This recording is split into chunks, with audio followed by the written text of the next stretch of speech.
आज देश के लिए बड़े दुख का दिन है।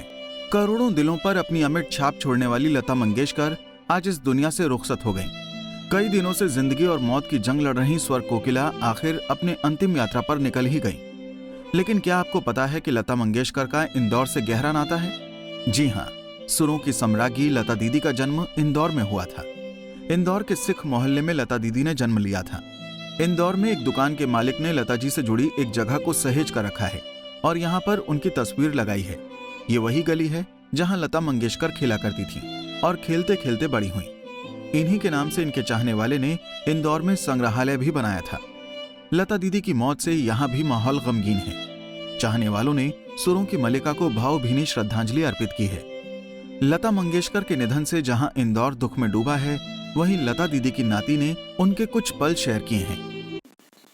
मैं विद्या की लड़की, विद्या उनके बहन की लड़की, लता जी की। लता जी आपकी रिलेशन में क्या लगता है? लता जी मेरी नानी लगती, मम्मी की मौसी जी।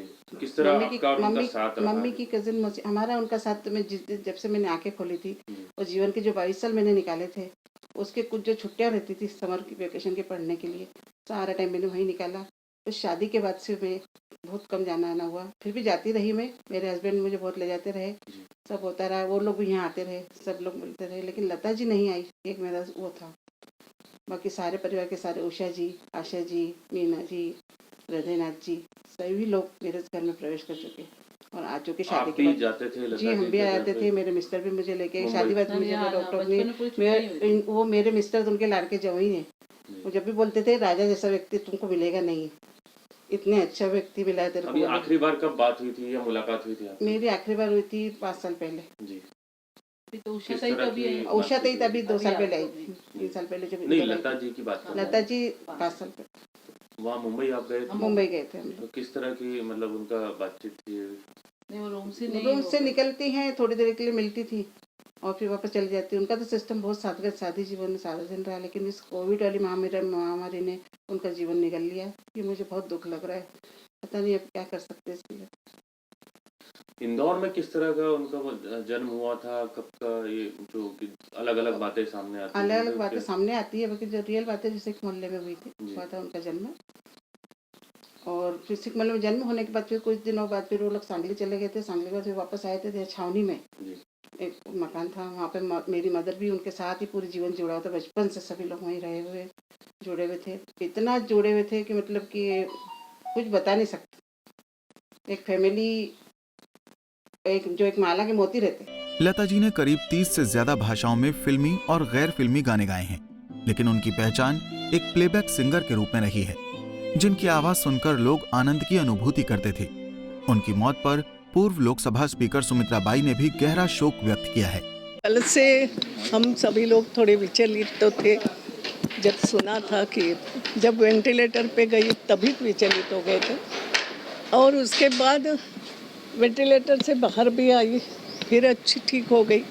ये जो उनका संघर्ष लगता है कि पूरे जीवन में उन्होंने संघर्ष किया है, उनका संघर्ष में जीवन रहा। वो आखिरी तक संघर्ष, एक एक सांस के लिए लड़ती रही। और जब वो गाती थी तो लगता उनके स्वर में इंदौर की खुशबू, गंध हम कहीं ना कहीं महसूस करते थे इंदौर में। लता मंगेशकर के निधन पर तमाम नेताओं और राजनेताओं ने दुख जाहिर किया है। बीजेपी के महासचिव कैलाश विजयवर्गीय वैसे तो इन दिनों उत्तराखंड में हैं, लेकिन उन्होंने भी लता दीदी के निधन पर अपना शोक संदेश भेजा है। विजयवर्गीय के मुताबिक ये इंदौर वासियों के लिए दुखद है। लता जी की आवाज में ऐसा जादू था कि कोई भी एक बार सुन ले उनका कायल हो जाए। लता दीदी का जाना हम सबके लिए बहुत दुखद घटना है। इंदौर ही नहीं, देश ही नहीं, सारी दुनिया के वे संगीत प्रेमी जो उनकी आवाज़ के दीवाने थे, निश्चित रूप से आज बहुत दुखी हुए। मैं समझ सकता हूँ कि उनकी आवाज़ में वो ताकत थी कि कितना भी संत पुरुष हो, पर उनका जब प्रेम गीत चालू होता था उसके अंदर एक आनंद के लिए लहर ढूंढने लगी। कितना भी गैर जवाबदार व्यक्ति पर उनके राष्ट्रभक्ति का गाना जब सुनता था तो उसके रगों में खून दौड़ने लगता था। कितना भी बेदर्द व्यक्ति हो, पर जब उनके दर्द भरे गीत सुनता था तो उनकी आंखों में आंसू आ जाते थे। ये उनकी आवाज़ की ताकत थी। लता मंगेशकर का इंदौर के साथ कैसा गहरा रिश्ता था, उसका एक वीडियो उनकी यादों को बयां करता है। आप खुद सुनिए। मैं आपको इंदौर के बारे में क्या बताऊं। मेरा जन्म वहाँ हुआ है।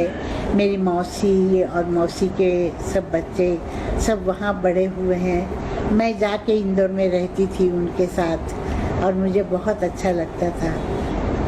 और आपका जो खाने का जो क्या है उषा म्हणतात त्याला जो सराफा है, तो वहाँ जाके मैं दही बड़े और ये सब खाया करती थी। मुझे बहुत अच्छा लगता था। इंदौर तो कमाल की चीज है। आपको बता दें कि लता दीदी का निधन ब्रीच कैंडी अस्पताल में हुआ है। पिछले कई दिनों से उनका इलाज चल रहा था। 92 साल की उम्र में उन्होंने अपने जीवन का सफर पूरा किया। जहां पूरे देश में शोक की लहर है, वहीं संगीत के क्षेत्र में ये अपूर्णीय क्षति है। पंजाब केसरी के लिए इंदौर से सचिन बहरानी की रिपोर्ट। हमसे जुड़े रहने के लिए हमारे YouTube चैनल को सब्सक्राइब करें और नई वीडियो की नोटिफिकेशन के लिए बेल आइकॉन को दबाएं।